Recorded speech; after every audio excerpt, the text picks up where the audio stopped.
పిల్లలు, ఇవాళ మనము త్రిమూర్తులలో ఒకరైన విష్ణువు గురించి తెలుసుకుందామా?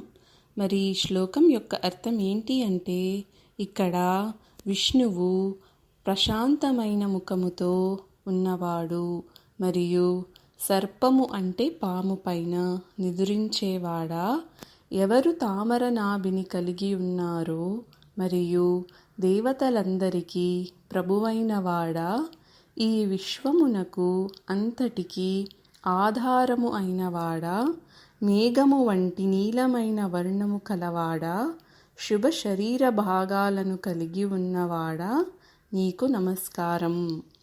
అతను లక్ష్మికి ప్రియమైనవాడు మరియు తామర వంటి కళ్ళు ఉన్నవాడు. ధ్యాన స్థితిలో సన్యాసులు ఎల్లప్పుడూ సంప్రదించేవారు. ప్రతి చోట వ్యాపించే విష్ణువును, ఈ మాయ ప్రపంచ భయాన్ని పోగొట్టువాడా, నీకు నమస్కారము అని అర్థం. మళ్ళీ పిల్లలు, అర్థమైందా? మళ్ళీ ఇంకో శ్లోకంతో కలుసుకుందామా? నమస్తే.